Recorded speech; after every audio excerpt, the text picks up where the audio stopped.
హెబ్రీయులకు రాసిన పత్రిక. అపోస్తలుడైన పౌలు హెబ్రీయులకు రాసిన పత్రిక 13వ అధ్యాయము 15వ వచనాన్ని అందరము కలిసి చదువుకుందాం. అపోస్తలుడైన పౌలు హెబ్రీయులకు రాసిన పత్రిక 13వ అధ్యాయము 15వ వచనాన్ని అందరము కలిసి బిగ్గరగా చదువుకుందాం. కాబట్టి ఆయన ద్వారా మనము దేవునికి ఎల్లప్పుడూ స్తుతి యాగము చేయుదుము, అనగా ఆయన నామమును ఒప్పుకొనుచు జీవోబలము అర్పించుదుము. మరొకసారి బిగ్గరగా చదువుకుందాం. కాబట్టి ఆయన ద్వారా మనము దేవునికి ఎల్లప్పుడూ స్తుతి యాగము చేయుదుము, అనగా ఆయన నామమును ఒప్పుకొనుచు జీవోబలమును అర్పించుదుము. ప్రభు సాయం కొరకై చిన్న ప్రార్థన చేసుకుందాం. దయగలిగిన తండ్రి, నమ్మదగిన దేవా, జీవము కలిగిన యేసు ప్రభు వారి శ్రేష్టమైన ఘనమైన నామములో ఈ యొక్క పరిశుద్ధ దినాన నీ పాద సన్నిధిలోనికి చేర్చి నీ యొక్క మాటల్ని దేవా వినుట కొరకై మాకు ఇచ్చిన కృపను బట్టి వందనాలు. మిమ్మల్ని ఆరాధించుట కొరకై మాకు ఇచ్చిన ధన్యతను బట్టి కూడా మిమ్మల్ని స్తుతిస్తుంటున్నారు. ఈ సమయంలో మా ఇటు ఉంచబడినటువంటి శరీర రక్త మాంసముల్లో పాలు పంపులు పొందుట కొరకాయ మేము చేరుండగా మమ్మల్ని మేము పరీక్షించుకుంటూ కొరకాయ నీ వాక్యం చెంతకు వచ్చిండగా మాతో మాట్లాడని ముచ్చటించండి. చదవబడిన లేఖన భాగముని మా అవసరాల అక్కర్ల మేరకు విరిచి వడ్డిస్తున్నామని ప్రార్థన చేస్తున్నాం.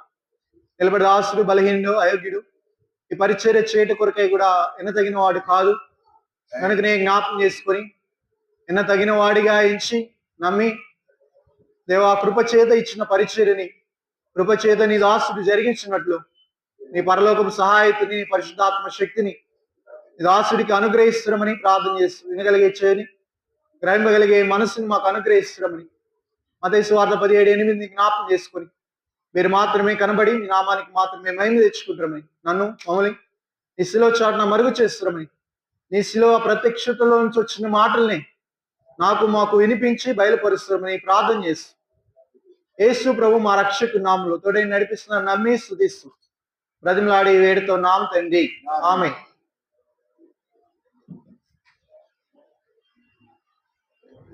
హెబ్రీయులకు రాసిన పత్రిక 13వ అధ్యాయము 15వ వచనంలో రాయబడతా వచ్చింది. చూడండి, ఎవరైనా చదండి. కాబట్టి ఆయన ద్వారా మనము దేవునికి ఎల్లప్పుడూ స్తుతి యాగము చేయుదుము, అనగా ఆయన నామమును ఒప్పుకొనుచు జిహ్వా ఫలము అర్పించుదుము. దేవునికి ఎల్లప్పుడూ స్తుతి యాగము చేస్తాం. ఈ స్తుతి యాగము ఎలా చేస్తామయ్యా అని అంటే మనం ఆయన నామమును ఒప్పుకొనొచ్చు మన జిహ్వ ఫలాన్ని దేవునికి ఏం చేయాలా? ఈ జిహ్వ అనంటే ఏంటి అర్థం? జిహ్వ అనంటే ఏంటి అర్థం? జిహ్వ నాలుక. ఈ నాలుక ఇంగ్లీష్ బైబిల్లో రాయబడుతూ వచ్చింది ఫ్రూట్ ఆఫ్ లిప్స్ అని రాయబడుతూ వచ్చింది. అంటే పెదవుల యొక్క ఫలం అంటారు.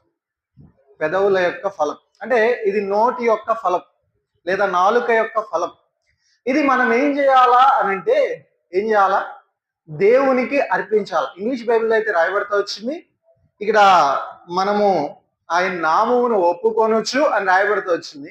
ఇంగ్లీష్ బైబిల్లో అయితే ఆయనకు సాక్షిగా ఉండునట్లు ఏంటి? ఆయనకి సాక్షిగా ఉండునట్లు మనం ఏం చేయాలా? మన జిహ్వ ఫలాన్ని అర్పించాలి. అంటే దేవునికి సాక్షిగా మన నాలుక, మన నోరు, మనం చేసే స్తుతి ఎలా ఉండాలయ్యా అని అంటే ఎలా ఉండాలా? ఆయన కొరకై సాక్ష్యము చెప్పేదిగా, ఆయన కొరకై ఆయన గురించి వర్ణించేదిగా, ఆయన గురించి అనేకులకి తెలియపరిచేదిగా. అంటే ఈ జిహ్వబలము దేవునికి అంగీకారముగా ఈ నాలుక, ఈ నోరు, ఈ మాటలు కూడా దేవునికి ఎలా ఉండాలయ్యా అని అంటే అంగీకారముగా ఉండాలి. మనల్ని మనము ఈ నాలుకని, ఈ నోటిని మనము ఈ నాలుక ఫలాన్ని, ఈ పెదవుల ఫలాన్ని మనం దేవునికి ఏం చేయాలా? అర్పించాలా. మన నోటి నుంచి వస్తున్న మాటలతో, మన నాలుక నుంచి వస్తున్నటువంటి దానితో, ఫలముతో, మన పెదవుల నుంచి వచ్చిన ఫలముతో మనం ఏం చేయాలా? దేవునికి ఈ మాటల్ని, ఈ నాలుకని, ఈ నోటిని, ఈ ఫలాన్ని, దీని నుంచి వస్తున్న దానిని మనం ఏం చేయాలా? దేవునికి అర్పించాలా. ఆయనకి అర్పించాలంటే ఎలా ఉండాలా? ఏదైనా అర్పణ ప్రభువుకి అర్పించాలంటే ఎలా ఉండాలా? పరిశుద్ధంగా ఉండాలి. ఎలా ఉండాలా? పరిశుద్ధంగా ఉండాలి. మన మన మన సాక్ష్యము, మన నోటి సాక్ష్యము లేదా మన నాలుక ఫలము ఎలా ఉండాలయ్యా అని అంటే పరిశుద్ధమైనది ఉండాలి. ఈ పరిశుద్ధముగా ప్రభువుకి అర్పించినప్పుడు దేవుడు మన అర్పణని అంగీకరిస్తాడు. ఇదే అర్పణ జిహ్వ ఫలముతో కూడిన అర్పణ, అంటే నోటి నుంచి వచ్చే ఫలము కలిగినటువంటి అర్పణ. బైబిల్లో చాలా అర్పణలు ఉన్నాయి. ఇది కూడా ఒక అర్పణ. అంటే నోటి నుంచి వచ్చేటువంటి ఫలముతో ఏం చేయాలా? మనం దేవునికి ఈ ఫలాన్ని, నోటి నుంచి వచ్చే మాటల ద్వారా వచ్చే దాన్ని బట్టి మనం దేవునికి ఏం చేయాలా? అర్పణని తీసుకురావాలా. ఆ అర్పణ ప్రభువుకి ఎలా ఉండాలా? అంగీకారముగా ఉండాలి. అయితే ఈ జిహ్వ అనేటువంటిది రెండు రకాలుగా పనిచేస్తుంది. బైబిల్ గ్రంథం చెప్తుంది సూటిగా, ఈ జిహ్వ రెండు రకాలుగా ఈ నాలుక రెండు రకాలుగా పనిచేస్తుంది. ఉదాం యాకోబు రాసిన పత్రిక, ఈ స్థుతి, ఈ ఫలము ప్రభుకి అంగీకారంగా అవ్వాలి అనంటే ఈ రెండు రకాల్లో ఉన్నటువంటి ఒక రకాన్ని ఏం చేయాలి అనంటే మనము స్వాధీనం ఉంచుకోవాలి. ఒకవైపు మాత్రమే ప్రభుతో ఉండాలి. ఉదాం యాకోబు పత్రిక 3వ అధ్యాయం, యాకోబు పత్రిక 3వ అధ్యాయం 8వ వచనం చూడండి.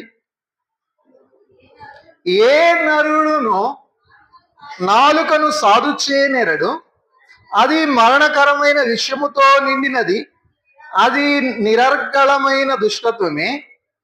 దీంతో ఏం చేస్తున్నామంట? దీనితో తండ్రి అయిన ప్రభువును స్తుతింతుము, దేవుని పోలికగా పుట్టిన మనుషులను శపింతుము. ఒక నోటి నుండి ఆశీర్వచనమును శాపవచనమును బయలువెళ్ళును. నా సహోదరులారా, ఇలా ఉండకూడదు. బైబిల్ గ్రంథం చెప్తుంది, భక్తుడు చెప్తున్నాడు, నా సహోదరులారా ఇలా ఉండకూడదు. ఎలా ఉండకూడదు? రెండు వస్తున్నాయంట ఈ నాలుక నుంచి. ఏమేమి వస్తున్నాయి? స్తుతి వస్తుంది, ఇంకొకటి శాపము కూడా వస్తుంది. ఈ నాలుక నుంచే ఆశీర్వచనము వస్తుంది, ఈ నాలుక నుంచే శాపవచనము కూడా.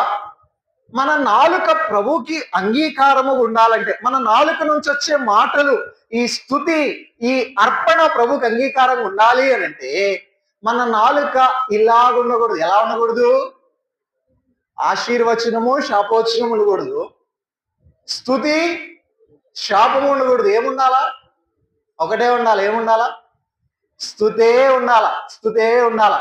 ఈ శాపము ద్వారా ప్రభుకి ఏం రాదు? మహిమ రాదు. ఈ యొక్క శాప వచ్చిన ద్వారా, మన నోటి నుంచి వచ్చేటువంటి వ్యర్థమైనటువంటి మాటల ద్వారా ప్రభుకి మహిమ రాదు. ప్రభు ఈ అర్పణని అంగీకరించడు. నేను ఆ అర్పణ జిహ్వబలము దేవుడు సమర్పించినప్పుడు అది అంగీకరించాలి అని అంటే మన నాలుక స్తుతితో నిండాల, మన నాలుక ఆశీర్వచనంతో నిండాల, మన నాలుక పరిశుద్ధమైనటువంటి మాటలతో నిండాల, మన నాలుక దేవుని గూర్చినటువంటి మర్మముతో నిండాల, మన నాలుక వాక్యముతో నిండాల. ఈ నాలుక ప్రభుకి మహిమకరంగా ఉండాల. ప్రభు ఏం కోరుతున్నాడు? ఈ స్తుతి ద్వారా దేవుడు ఏం కోరుతున్నాడయా మానవుల నుంచి అనంటే, ఉదాం కీర్తనల గ్రంథం 50వ అధ్యాయం, 23వ వచనం. ఈ స్తుతి దేవుడు నోటి నుంచి కోరుతున్నాడు. ఎందుకు కోరుతున్నాడయ్యా ఈ స్తుతిని, ఈ ఆశీర్వచనాన్ని, ఈ యొక్క పరిశుద్ధమైన మాటల్ని ఎందుకు కోరుతున్నాడు అనంటే, ఉదాం చదవండి 23వ వచనం. స్తుతియాగం అర్పించేవాడు నన్ను ఈ స్తుతియాగం చేస్తున్నామంటే, నీ నోరు స్తుతితో నిండిందంటే, నీ నోరు ఆశీర్వచనంతో నిండిందంటే, నీ నోరు పరిశుద్ధతతో నిండిందంటే, నీ నోరు దేవుని వాక్యముతో నిండిందంటే అర్థం ఏంటయ్యా అనంటే, అర్థం ఏంటి? నువ్వు దేవుణ్ణి మహిమపరుస్తున్నావు అని అర్థం. ఒకవేళ గనక నీ నోరు నీ నాలుక నీ నోరు ఈ రెండు తాత్పర్యాలు కలిగి ఉంటే, అంటే ఈ రెండు విషయాలు కలిగి ఉంటే, నువ్వు దాని ద్వారా దేవుని నామానికి మహిమ తీసుకురాలే. నీ నాలుక స్తుతి ఉంది, నీ నాలుక శాపం ఉంది, నీ నాలుక ఆశీర్వచనం ఉంది, నీ నాలుక శాపం. ఇలా ఉండొద్దు అని బైబిల్ చెప్తుంది. ఎలా ఉండాలి? ఒకవైపే నీ నాలుక ఆశీర్వాదంతోనే ఉండాలా, ఆశీర్వచనంతోనే ఉండాలా, నీ నాలుక స్తుతితోనే నింపబడి ఉండాలి. ఇలా ఉంటే ప్రభుకి అప్పుడేంటి? మహిమ. అప్పుడేంటి? ప్రభుకి అంగీకారము. ఈ చిన్న నాలుక దేవునికి మహిమ తీసుకొచ్చేదే. అదే ఈ చిన్న నాలుక మానవ శరీరాన్ని అంతటిని కూడా ఆధీనంలో ఉంచుకుంటుంది. మానవ శరీరాన్ని అంతా కూడా నడిపిస్తుంది. మానవ శరీరాన్ని అంతా కూడా అటు ఇటు తిప్పేస్తుంది. నువ్వేం చేయాలన్నా కూడా ఈ నాలుకే నిర్ణయిస్తుంది, ఈ నోరే. నువ్వేం జరిగించాలన్నా ఈ నోరే నిర్ణయిస్తుంది. నువ్వు ఏమి చేయాలన్నా కూడా ఈ నోరే. అందుకే యాకోబు పత్రిక 3వ అధ్యాయము ఇప్పుడు చదువుకుంటూ వచ్చిన లేఖన భాగంలోనే 2వ వచనంలో భక్తుడు అంటున్నాడు, ఏమంటున్నాడయ్యా అని అంటే ఏమంటున్నాడు? చదవండి. అనేక విషయముల్లో మనమందరము తప్పిపోతున్నాము. అట్టివాడు లోపము లేనివాడై తన సర్వ శరీరమును స్వాధీనమందుంచుకొన శక్తి గలవాడను. అంటే ఈ నాలుకని, ఈ మాటని స్వాధీనంలో ఉంచుకుంటే ఏముంటదంట? స్వాధీనంలో ఏముంటది? సర్వ శరీరము స్వాధీనంలో ఉంచుకొనగల శక్తి నీకు వస్తుంది. నీ శరీరం నీ ఆధీనంలో లేకపోతే, నీ కాలు నీ చేయి నీ ఆధీనంలో లేకపోతే, నువ్వు ఫస్ట్ ఆధీనంలో ఉంచుకోవాల్సింది ఏంటయ్యా అని అంటే ఏముండాలి ఆధీనంలో? నీ మాట నీ ఆధీనంలో ఉండాలి. నీ మాట ఏం చేయాలా? నీ ఆధీనంలో ఉండాలి. అందుకనే అంటున్నాడు ఇక్కడ కింద 4వ వచనం చూడండి. కింద 4వ వచనం, ఓడలను కూడా చూడిరి, అవి ఎంతో గొప్పవై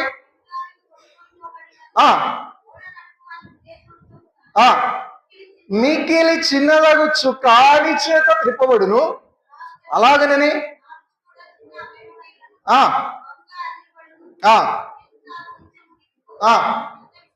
ఇక్కడ చూసి వచ్చినట్లయితే ఈ యొక్క ఓడ యొక్క స్థితిని చెప్తున్నాడు. ఓడ ఎలా ఉందంట? ఓడ నడుపు అని ఎట్లా ఉంది? ఓడ నడుపు అని ఆధీనములో ఉండి వాడి ఉద్దేశం చొప్పున మిక్కిలి చిన్నదైన చుక్కాని చేత, అంటే సముద్రంలో అలలు వచ్చినప్పుడు కానీ లేకపోతే ఓడ నడిపేటప్పుడు కానీ, ఇది ఓడని తిప్పాలి అని అంటే ఓడ నడిపే వ్యక్తి ఏం చేస్తాడు? దేన్ని ఉపయోగిస్తాడు? చుక్కాని ఉపయోగిస్తాడు. ఇక రాయబడుతూ ఓడ నడుపు అని ఉద్దేశము చొప్పున. ఇక్కడ ఏముంది? ఓడ నడుపు అని ఆయన ఉద్దేశము చొప్పున ఈ చుక్కాని ఏం చేయబడుతుంది? ఈ చుక్కాని ఉపయోగింపబడుతుంది. ఈ చుక్కాని చేత ఈ ఓడ ఏం చేయబడుతుంది? త్రిప్పబడుతుంది.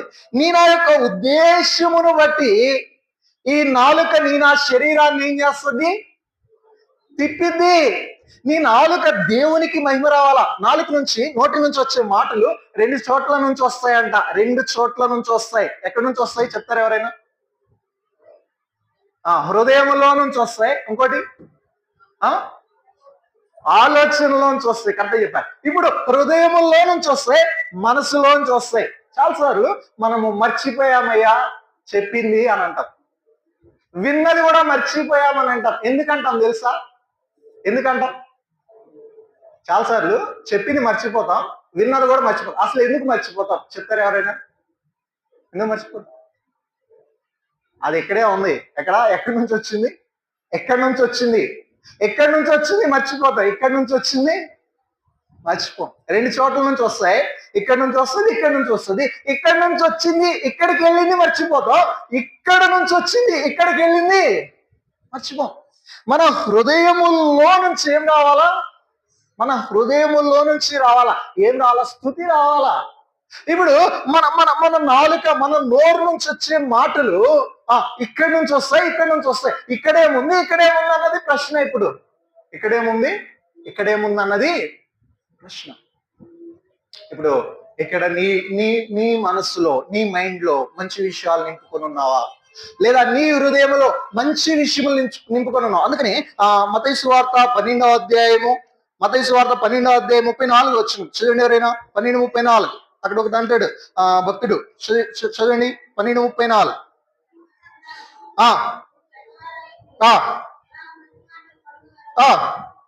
హృదయమందు నిండి ఉండు దాన్ని బట్టి నోరు మాట. నీ హృదయం దేంతో నిండిద్దో దాన్ని బట్టి ఏం మాట్లాడుతుంది?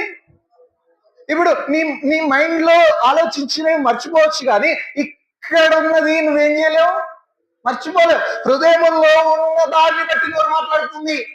ఈనాడు నీ హృదయంలో స్తుతి ఉండాలా, నీ హృదయంలో ఆశీర్వచనం ఉండాలా, నీ హృదయంలో వాక్యం ఉండాలా, నీ హృదయంలో దేవుని మర్మం ఉండాలా. దీని ద్వారా దేవునికి మహిమ రావాలా. ఇప్పుడు నీ హృదయంలో ఏముండకూడదయ్యా అంటే శాపం ఉండకూడదు, చెడు ఉండకూడదు, నీ హృదయంలో ఈర్ష్య ఉండకూడదు, నీ హృదయంలో కపటం ఉండకూడదు, నీ హృదయంలో ద్వేషం ఉండకూడదు. ఇవి కనుకుంటే నాలుక నోటి నుంచి కూడా అవేం చేస్తాయి?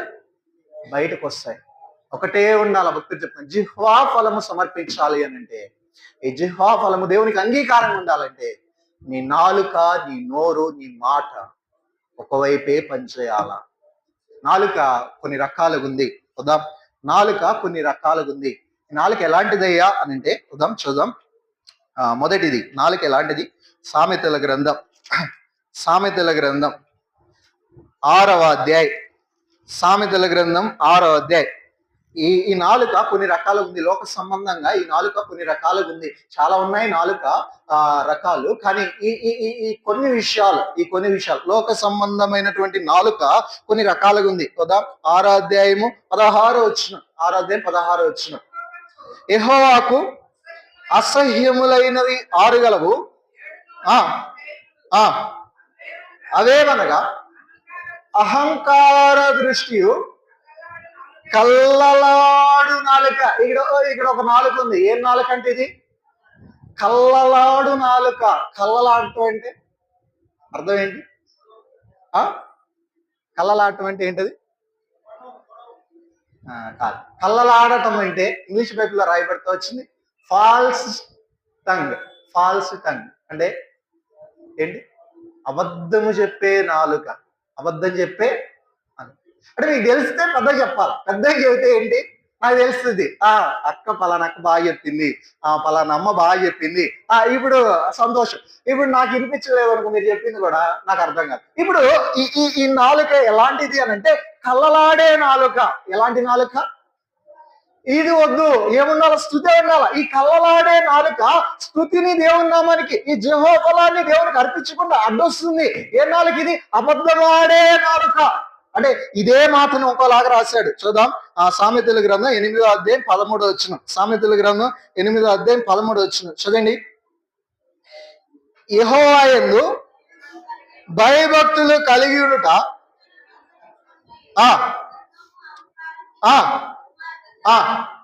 కుటిలమైన మాటలు. కళ్ళలాడే నాలుక ఏం మాట్లాడుతుందయ్యా అని అంటే కుటిలమైన మాటలు. కుటిలమైన మాటలు అంటే అబద్ధం మాటలే, ఫాల్స్ వర్డ్స్. అంటే అబద్ధపు మాటలు, అంటే ఈ తప్పుడు మాటలు. ఈ కుటిలమైన నాలుక ఏం చేస్తుందయ్యా అని అంటే అబద్ధపు మాటలు మాట్లాడుతుంది. ఇవేంటంట? ప్రభుకి ఏంటంట ఇది? అసహ్యం. అంటే ఒకవేళ కనుక నువ్వు స్తుతించడానికి, యెహోవా ఫలాన్ని దేవునికి అర్పించడానికి వెళ్తుంటే, ఒకవేళ ఈ కళ్ళలాడే నాలుగు ఒక పక్కనుంటే నీ అర్పణ అంగీకరించబడకుండా ఉండడానికి దేవునికి అసహ్యంగా ఇది కనిపిస్తుంది. నీ అర్పణ అంగీకరించకుండా దేవుడు జరిగిస్తున్నాడు అని అంటే కారణం ఏంటంటే నీలో అసహ్యమైనది ఉంది. ఏంటది? ఇది కళ్ళలాడే నాలుక, కుటిలమైన మాటలు మాట్లాడే నాలుక. అబద్ధం చెప్పకూడదంట, అబద్ధం చెప్పకూడదు. ఈ నాలుక అబద్ధం ఆడేస్తుంది. ఈ నాలుక ఊరికి మాట్లాడేస్తుంది. ఈ నాలుక విషయంలో మనం జాగ్రత్తగా ఉండాలా. మన నాలుక ఈ అసహ్యమైనది జరిగిస్తే జీవాన్ని పోగొట్టుకుంటాం. అందుకని రాయబడితే వచ్చింది, జీవ మరణములు నాలుక వశ్యము. సామెతల గ్రంథం 18వ అధ్యాయంలో రాయబడితే వచ్చింది, జీవ మరణములు 13వ వచనం అనుకుంటా, జీవ మరణములు నాలుక. ఈ భూమి మీద ఒకడు జీవించాలన్నా నాలుక ద్వారానే. ఈ భూమి మీద ఒకడికి మరణం వస్తుందన్నా నాలుక ద్వారానే. కొన్నిసార్లు కొన్ని మరణాలు నాలుక ద్వారా వస్తాయి, కొన్నిసార్లు కొన్ని జీవకరమైనటువంటి ఉత్తేజము నాలుక ద్వారా వెళ్తుంది. నీలో జీవం నింపాలన్న నాలుకే, నీలో మరణము సంబంధమైనది నింపాలన్నా నాలుకే. ఈ నాలుక కళ్ళలాడుతుంది. ఈ నాలుక దేవునికి నీ అర్పణ చేరకుండా అసహ్యంగా ఉంది. ఎన్నిసార్లు అబద్ధం ఆడుంటాము సంవత్సర కాలంలో, ఎన్నిసార్లు కళ్ళలాడుంటాము, ఎన్నిసార్లు మాట తెరిస్తే అబద్ధమే, నోరు తెరిస్తే అబద్ధమే, మాట్లాడాలన్నా అబద్ధమే. కొన్నిసార్లు చాలాసార్లు అంటాం, ఓర్ని జోగ్గా అన్నానన్నా. ఏంటి జోగ్గా అంటే ఊరకనే జోకుగా అయినా సరే, నవ్వులాటగైనా సరే, ఈ కళ్ళలాడే నాలుక దేవునికి అసహ్యము. అందుకని రాయబడుతూ వచ్చింది ప్రకటన గ్రంథం 21వ అధ్యాయం 27వ వచనం. ప్రకటన 21:27 చదవండి. గొర్రెపిల్ల యొక్క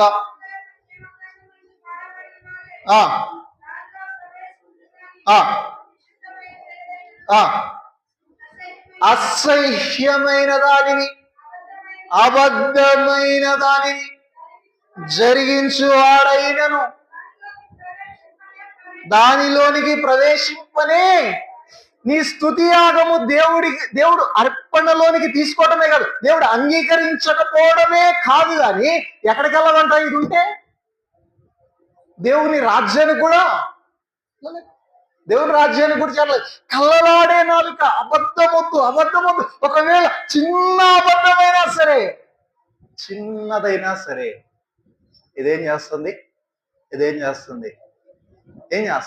నాశనానికి తీసుకుంది. ఇదేం చేస్తుంది? నీ అర్పణ అంగీకరింపబడకుండా ఆపేస్తుంది. ఒక్క చిన్న అబద్ధమే పాపానికి కారణం. ఆది ఆదాములో ఒక్క చిన్న అబద్ధమే దేశవిమరవటానికి కయ్యూను కారణం. ఒక్క చిన్న అబద్ధమే ఆకాను మరణించడానికి కారణం.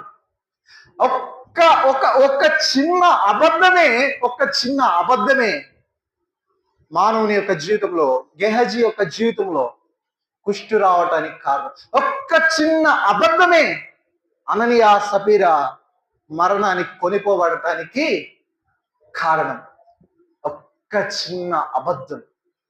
ఈనాడు కళ్ళలాడే నాలుక జిహ్వ ఫలాన్ని ప్రభు అంగీకరించకుండా ఆపేస్తుంది. జాగ్రత్త. ఒకవేళ ఇది చిన్నదే కదా, ఈ అబద్ధమే కదా, ఒక్క మాటే కదా, ఒక్కసారే కదా అనుకుంటే నీ అర్పణ దేవునికి అంగీకారంగా ఉండదు, నీ మాటలు దేవునికి అంగీకారంగా ఉండదు, నువ్వు నిత్యరాజ్యానికి కొనిపోబడడానికి దేవుడికి అంగీకారం అవ్వదు. రెండవది నాలుక ఎలాంటిదయ్యా అని అంటే ఎలాంటిది? వద్దాం నాలుక వద్దాం. కీర్తనల గ్రంథం 5వ అధ్యాయం, కీర్తనల గ్రంథం 5వ అధ్యాయం, కీర్తనల గ్రంథం 5వ అధ్యాయం, కీర్తనల గ్రంథం 5:9 చూడండి. 9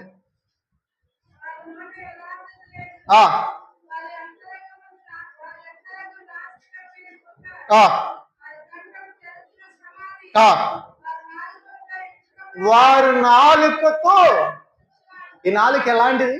ఇచ్చకములాడే నాలుక, కళ్ళలాడే నాలుక. రెండవది ఏం నాలుక? ఇచ్చకములాడే నాలుక.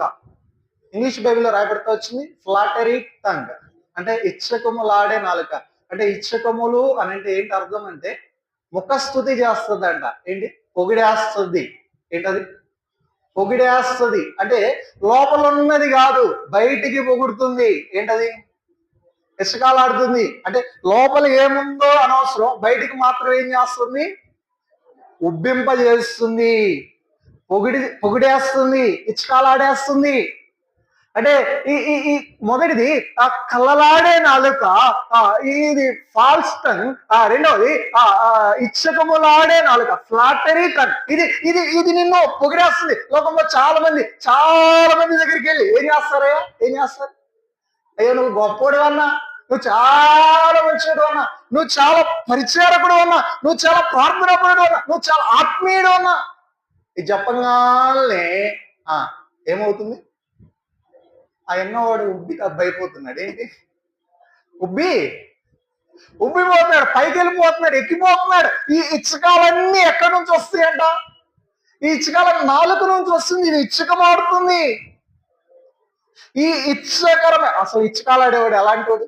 బైబిల్ గ్రంథం చెప్తుంది ఇచ్చకాలాడేవాడు ఎలాంటి వాడు అని అంటే, వద్దాం సామెతలు గ్రంథము ఇచ్చకములాడువాడు ఎలాంటి వాడయ్యా అనంటే, ఎలాంటి వాడు అనంటే వాడు పొరుగువానికి ఏం చేస్తున్నాడయ్యా అనంటే ఓలయేస్తున్నాడంట. ఓలయేస్తున్నాడు. ఎక్కడుంది మాట? చదుదాం. వాడు పొరుగువానికి వలేస్తున్నాడంట. చదుదాం 29:5 సామెతలు 29:5. తన పొరుగువానితో ఇచ్చకములాడువారు వాణ్ణి పట్టుకొనుటకు ఏం చేస్తున్నాడు? నిన్ను పట్టుకోవటానికి వలేస్తున్నాడు. నిన్ను మాటల్లో ఇరుకుని పెట్టడానికి వలేస్తున్నాడు. ఏం చేస్తున్నాడు? నిన్ను తన ఆధీనంలోనికి తీసుకోవడానికి ఓలేస్తున్నాడు. నిన్ను పొగుడుతున్నాడా అంటే అర్థం ఏంటయ్యా మనుష్యుడంటే? నిన్ను తన ఆధీనంలోనికి. మానవుడికున్న ఒకే ఒక లోపం ఏంటంటే పొగిడే వాళ్ళ దగ్గరే ఉంటారు, తిట్టే వాళ్ళ దగ్గర ఉండరు. ముఖస్థుతి చేసే వాళ్ళంటేనే ఇష్టం. మనసులోంచి మాట్లాడేవాడంటే మానవుడికి ఇష్టం ఉండదు. ఉన్నట్లు మాట్లాడితే మానవుడికి నచ్చదు. ఎప్పుడు పొగిడించుకున్నామా? ఎప్పుడు ముఖస్థుతి చేయించుకున్నామా?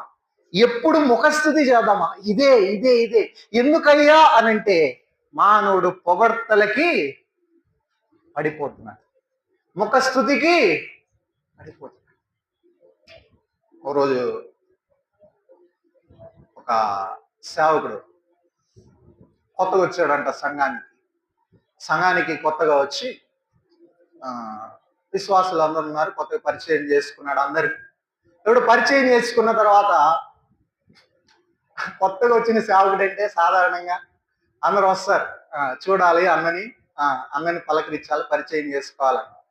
ఒక అక్క మాత్రం వచ్చింది. ఏమి అని అంటే ఆ రోజు సేవకుడు వచ్చాడు కాబట్టి, సేవకుల కుటుంబం వచ్చింది కాబట్టి, కొత్తగా వచ్చారు కాబట్టి ఈరోజు నేను వాళ్ళకి అన్ని చేసుకెళ్ళాలా, అన్ని సిద్ధపరచుకొని వెళ్ళాలా అనుకుని సరే సిద్ధపరచుకొని వెళ్ళిన తర్వాత మొత్తం అన్ని వంటకాలు చేసుకుని మంచి కొత్త సేవకుడు కదా. అసలుకి పాత సేవకుడు అంటే చాలా మందికి చూసింది పాత ఎన్నాళ్ళ నుంచి చూస్తున్నాం, ఇప్పుడు కొత్తగా వచ్చాడు మా సేవకుడు. బయట కూడా 10 మంది చెప్తాం మా సేవకుడు కొత్త ఆయన కొత్తగా వచ్చాడు. కొత్తలో అంతా బాగానే ఉంటుంది, పాత పడిన తర్వాత అంతా ఏమైతుంది? నచ్చదు. ఇప్పుడు కొత్తలో బాగానే ఉంది. ఇప్పుడు ఈయన వచ్చాడు, ఆమె అన్ని సిద్ధపరిచింది, తీసుకెళ్ళగానే ఇప్పుడు ఈ సేవకుడి కుటుంబం కూర్చున్నారు తినడానికి. అక్క ఏంటి అక్క అంటే, అన్న వంట చేసుకొచ్చాను, మీరు ఈ రోజే కదా వచ్చింది, కొత్తగా వచ్చారు కదా కాబట్టి నేను వంట చేయాలనుకున్నా, తీర్మానం చేసుకున్నా అంటే సరే చేసుకొచ్చింది. వీళ్ళు కూర్చొని తింటున్నారు. ఏంటంటే ఒక పక్కేమో చేపల ఫ్రై ఉంది, ఒక పక్కేమో చికెన్ ఫ్రై ఉంది, ఒక పక్కనేమో మటన్ ఫ్రై ఉంది. 3 పెట్టినారు, తీసుకొని తింటున్నారు. సేవకులు పిల్లలు ఉన్నారు, సేవకుడు ఉన్నారు, సేవకురాలు ఉంది. ఇప్పుడు అక్క వడ్డిస్తుంటే మొదట సేవకుడికి ఏం కావాలని చికెన్ కూర వేసింది, తిన్నాడు. తినగానే అక్క చాలా బాగుంది అక్క అన్నాడు. ఈ భూమి మీద ఉన్న ఆమె ఇంకొంచెం ఇక్కడికి లేచింది. ఎక్కడికి? పైకి. ఇప్పుడు సేవకురాలు దగ్గరికి వెళ్ళింది. వెళ్ళగానే ఇప్పుడు చికెన్ ఫ్రై వేసింది కదా సేవకుడికి, సేవకురాలికి మటన్ ఫ్రై వేసింది. అంటే సేవకుడి కంటే సేవకురాలు ఎక్కువ చాలా సంఘాలు. అంతేనా? సేవకురాలు అంటేనే ఇష్టం. సరే ఇప్పుడు అన్నకి చికెన్ వేసాను, అక్కకి ఏం చేయాలా?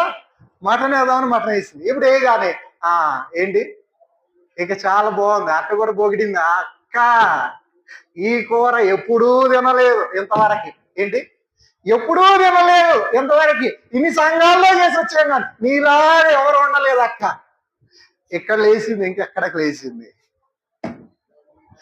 ఇప్పుడు పిల్లలకి వడ్డించగానే ఫ్రై వేసింది. చిన్నపిల్లలకి చేపలు ఏంటి ఇష్టం కదా, వేసింది వేయగానే.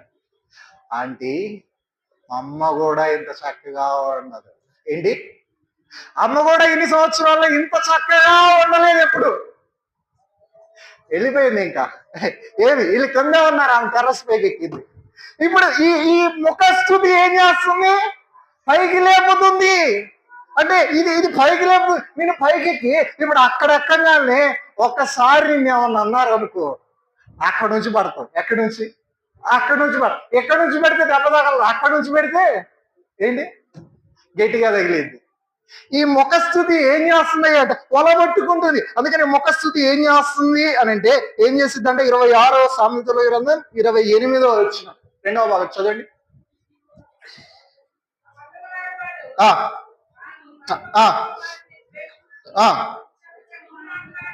ఇచ్చకపు మాటలాడు నోరు నష్టం కలిగజేసిందంట. నువ్వెంత పొగిడించుకుంటావు, నువ్వెంత ముఖస్థుతి చేస్తున్నావో, నీకైనా కానీ, అంటే పొగడబడే వారికైనా కానీ ఇదేం చేస్తుంది, నష్టం కలుగజేస్తుంది. నిన్ను ఇక్కడ ఉంచాల్సింది అక్కడికి ఎత్తి అక్కడ నుంచి పడేస్తే నీకేం జరుగుతుంది, నష్టం కలుగుతుంది. ఇది దేవునికి అంగీకారము కాదు, ఇది దేవునికి అంగీకారము కాదు. మొదటిది కళ్ళలాడే నాలుక, నీ జిహ్వ ఫలాన్ని దేవునికి సమర్పించకుండా అంగీకరించకుండా దేవుడు ఆపేస్తుంది.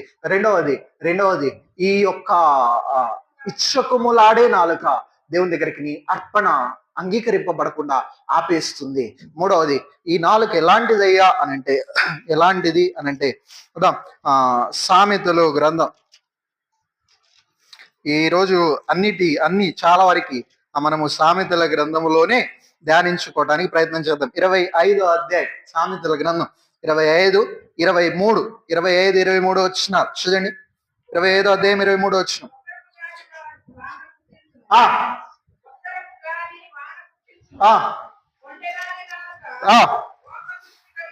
కొండెగాని నాలుక కోపదృష్టి. ఇది ఎలాంటి నాలుక అంట, కొండెములాడే నాలుక. ఏంటది, కొండెలాడే నాలుక. స్లాండరింగ్ టంగ్ అంటే కొండలు చెప్పేటువంటి నాలుక, అపవాదు చెప్పేటువంటి నాలుక, అపవాదు చెప్పేటువంటి నాలుక.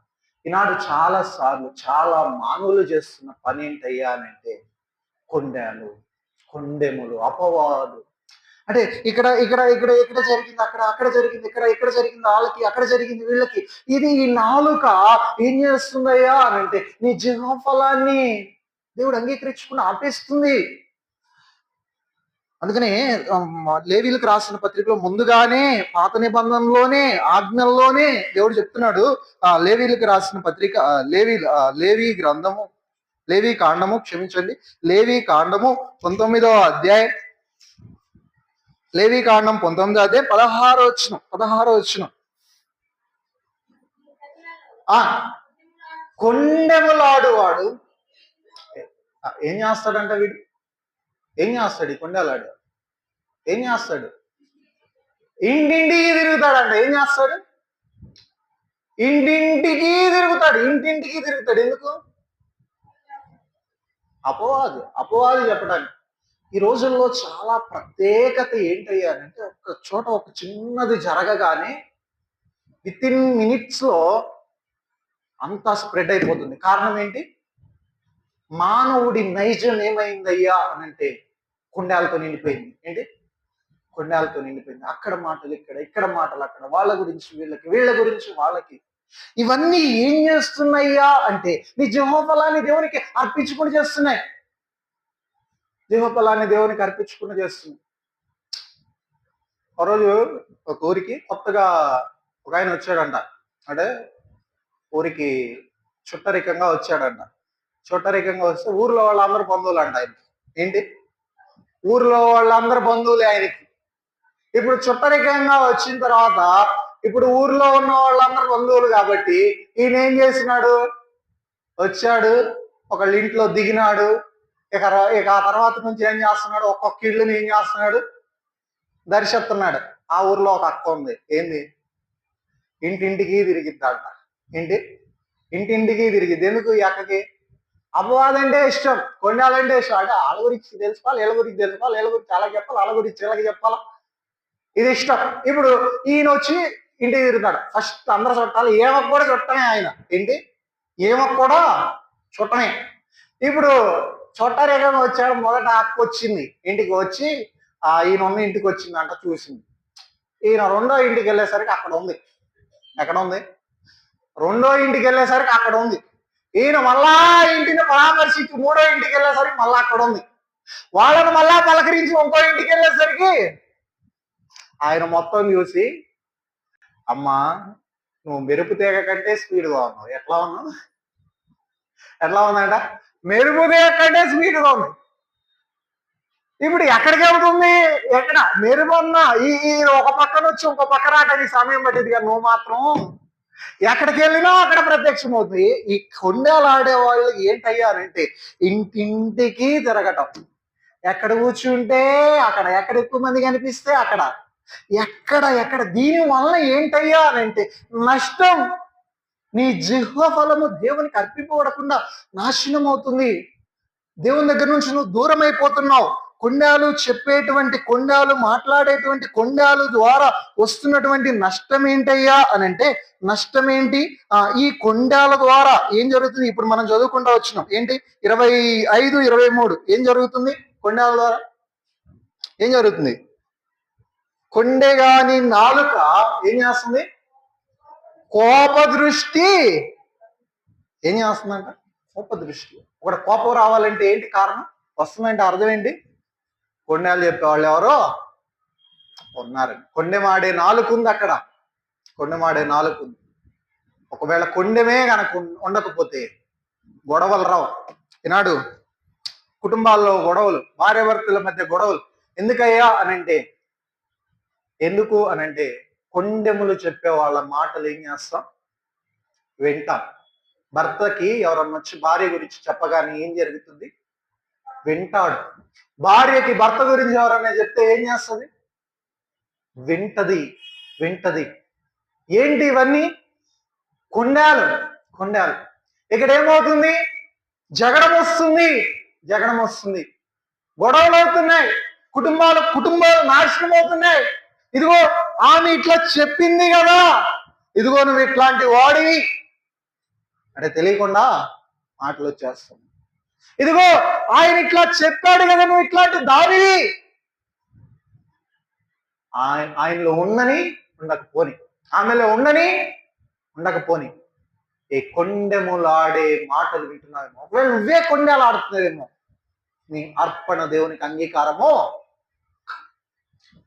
కొండెములు ఆడేవాడు లేకపోతే ఏం జరిగిందంట? వద్దాం. 26వ సామెతల గ్రంథం 20 చూడండి. 26 సామెతలు 20. కట్టెలు లేని ఎడల అగ్ని ఆరిపోను, కొండెనాడు లేని ఎడల జగడము చల్లారును. ఒకవేళ కొండలు చెప్పే మాటలే లేకపోతే అక్కడ గొడవలే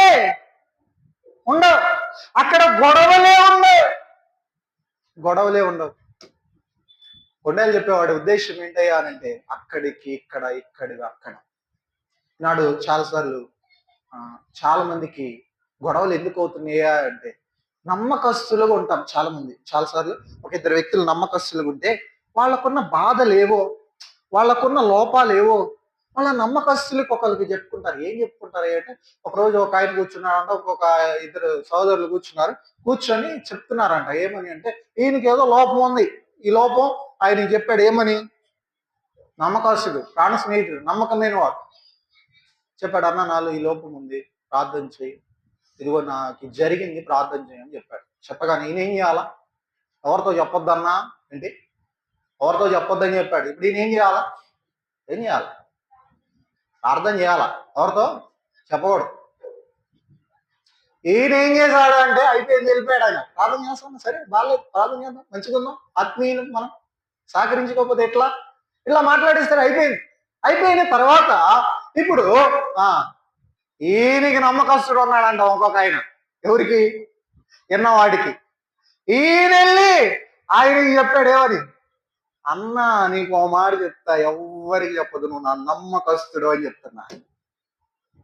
ఏంటి, ఈయనకి ఇంకో నమ్మకస్తుడు ఉన్నాడు ఇంకోవాడికి.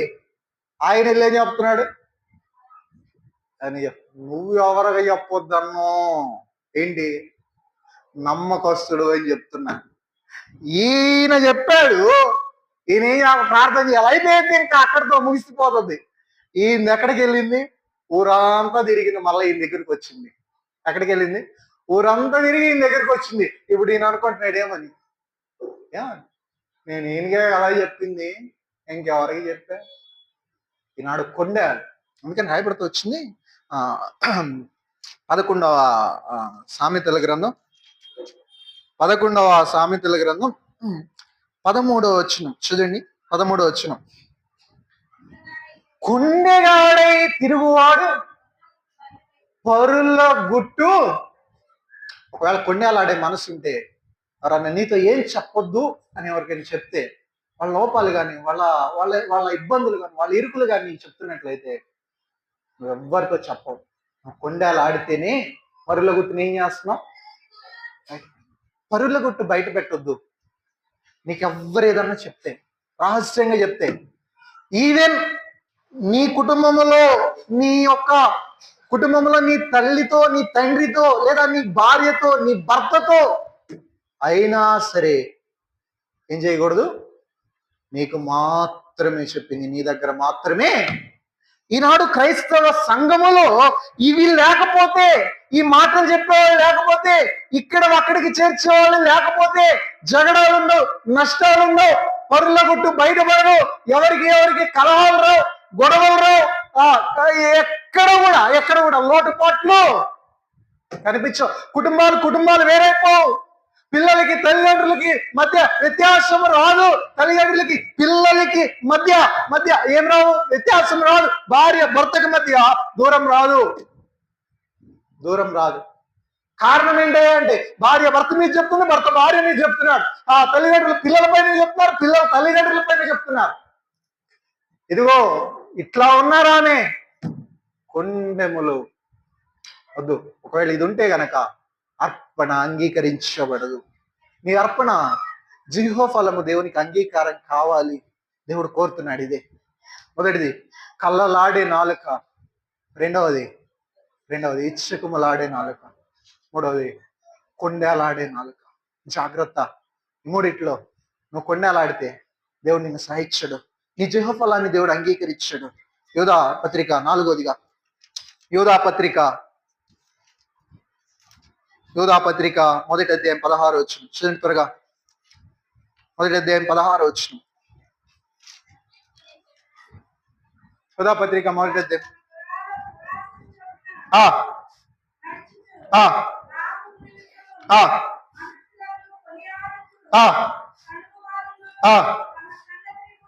తమ గతిని గూర్చి వారి నోరు డంబమైన మాటలు పలుకును.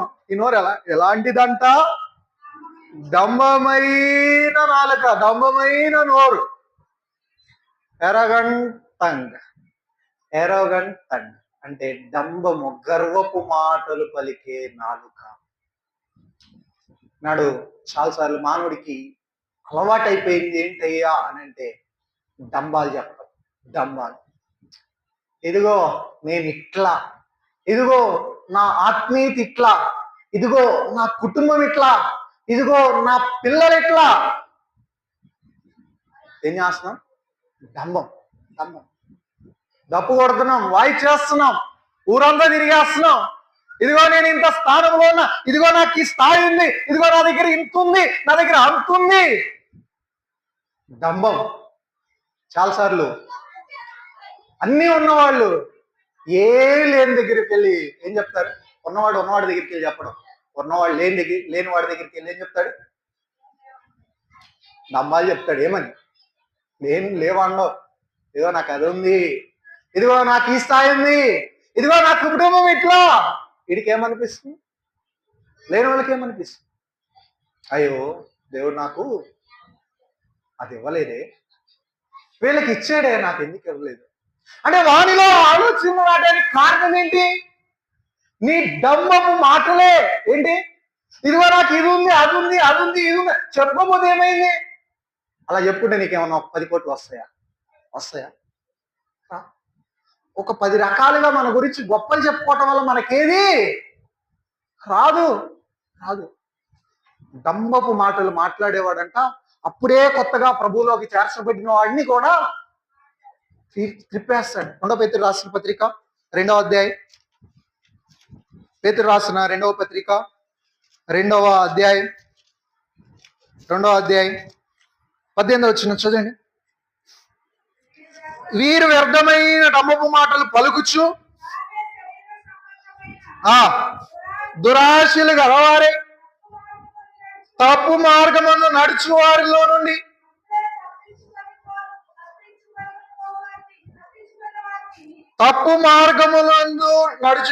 అప్పుడే తప్పించుకొని వారిని. వాడు ఒకడంట తప్పు మార్గములోంచి పక్కకు వచ్చాడంట. ఇప్పుడు ఈ డంబంగా మాట్లాడే వాళ్ళు ఏం చేస్తున్నారు?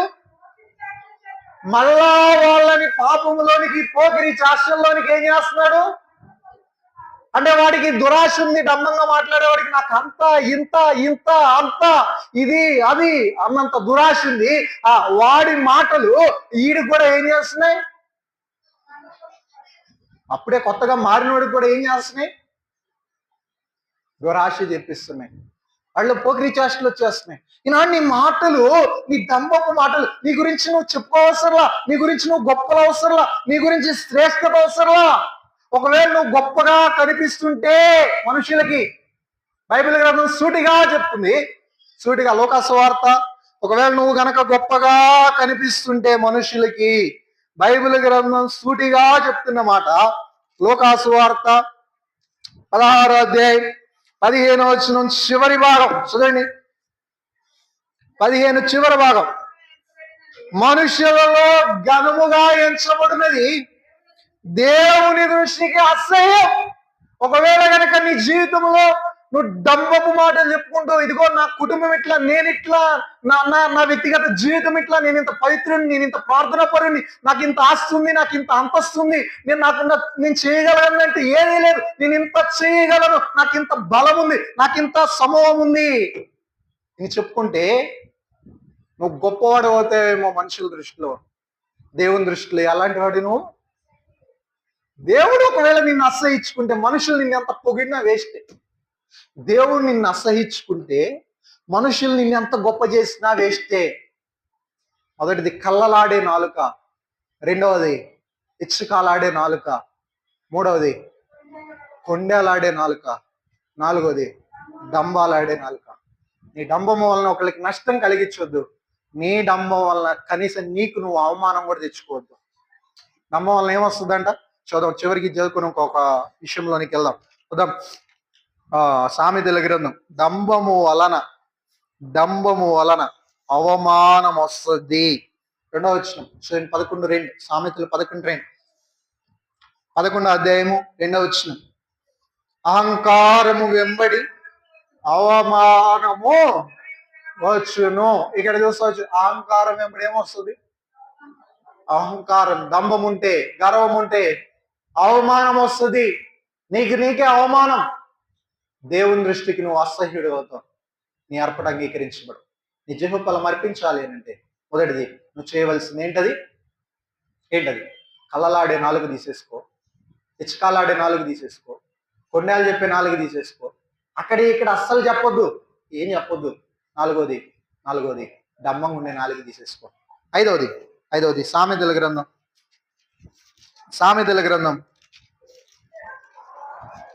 17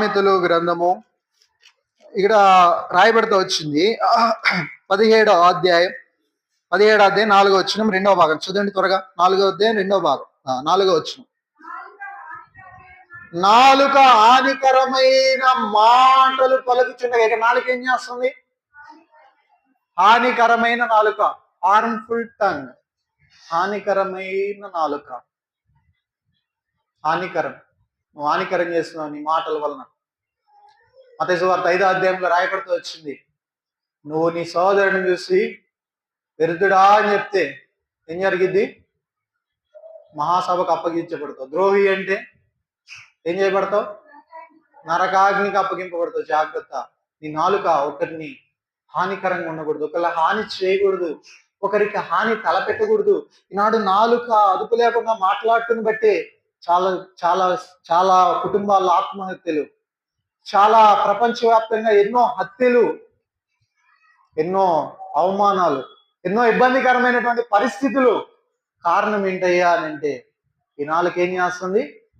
హాని చేస్తుంది. చాలాసార్లు చాలా కుటుంబాల్లో, నాడు కొన్ని కుటుంబాల్లో కూడా కొన్నిసార్లు ఇది ప్రత్యేకంగా కనిపిస్తుంది. పిల్లలు పైకి ఎదగలేకపోవటానికి గల కారణం ఏంటయ్యా అని అంటే తల్లిదండ్రులు. ఏంటి ఏంటి చెప్పాలా? ఏంటి చెప్పాలా? ఏంటి రాట్లా?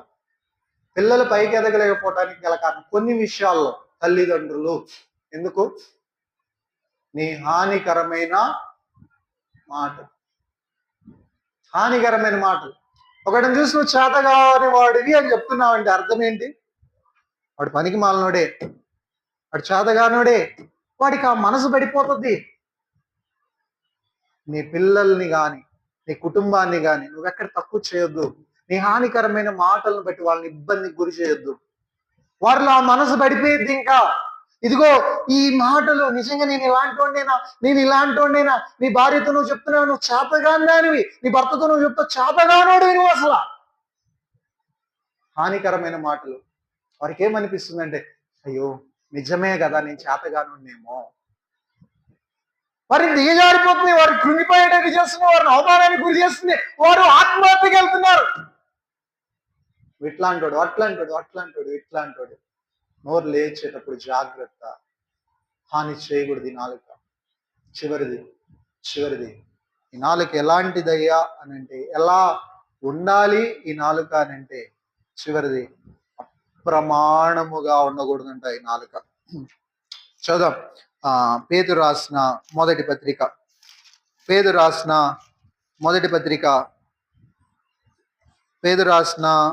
పత్రిక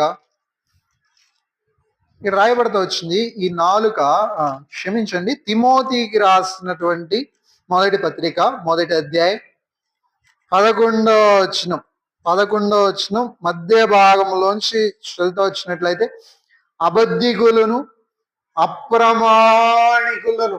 ఏంటి? అప్రమాణికులు. ఈ నాలుక ఎలాంటిది? అప్రమాణము చేసేటువంటిది. అంటే మాట మీద నిలబడలేని నాలుక, చెప్పింది చేయలేని నాలుక, మాట ఇచ్చి నెరవేర్చలేని నాలుక. ఫ్లక్చువేటింగ్ టంగ్ అంటే మారే నాలుక, మాట మార్చే నాలుక. ఈ నాలుక ఎలా ఉంది? అందుకని మత్తయి సువార్తలో రాయబడుతూ వచ్చింది, నీ మాట అవునంటే అవును, కాదంటే కాదు అని ఉండాల. వీటి నుండి వచ్చేది ఏంటి? దుష్టు నుండి, వీటి పైన వచ్చే దుష్టు నుండి వస్తుంది. నీ నాలుక ఎట్లా ఉంది? నీ జీవఫలం దేవునికి అర్పించగలుగుతున్నావా? నిజంగా నువ్వు అర్పిస్తే దాన్ని నువ్వు ఇది చేయకూడదు, ఈ నాలుగు కంట్రోల్లో ఉండాలి అని అంటే ఒక 5 విషయాలు ఉన్నాయి. కంట్రోల్లో ఉండాలంటే ఒక 5 విషయాలు ఉన్నాయి. చదువుతా వెళ్దాం, జాగ్రత్తగానండి. ఒక్కొక్క వచనం 5 వచనాలు చదివిస్తా కరెక్ట్గా. కంట్రోల్లో, నోరు అదుపులో ఉంటే జీవఫలం దేవునికి అర్పించబడింది. చూద్దాం. వద్దాము. యాకోబు పత్రిక 1వ అధ్యాయం స్వాధీనంలో ఉంచుకోవడానికి చేయవలసిన మొదటి పని 19వ వచనం చూడండి త్వరగా. నా ప్రియ సహోదరులారా, మీరు ఈ సంగతి ఎరుగుదురు గనుక ప్రతి మనుష్యుడు వినుటకు వేగిరపడువాడును, మాట్లాడుటకు నిదానించువాడుని, కోపించుటకు నిదానించువాడునే నువ్వు చేయాలా. నీ నోరు అదుపులో ఉండాలంటే ఒకటి, మాట్లాడటానికి నిదానంగా ఉండాలా. ఏం చేయాలా? నిదానంగా ఉండాలా. వినటానికి, మాట్లాడటానికి నిదానంగా ఉండలేకపోతే నీ నాలుగు పని చేస్తుంది. నీ నోరు తెరుస్తున్నావు అంటే అర్థం నువ్వు నిదానంగా మాట్లాడటానికి ఉండలేకపోతున్నావు. జాగ్రత్త. నీ జీవఫలం దేవుని దగ్గరికి వెళ్ళాలంటే నువ్వు వినటానికి వేగిరపడు, మాట్లాడటానికి నిదానం కలిగి ఉండు. రెండవది సామెతల గ్రంథం సామెతల గ్రంథము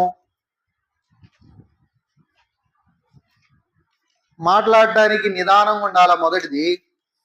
రెండవది సామెతల గ్రంథం 17వ అధ్యాయం 27వ వచనం. మితముగా మాట్లాడువాడు తెలివి గలవాడు. నీ మాటలు ఎలా ఉండాలా? నీ మాటలు నిదానంగా ఉండాలా.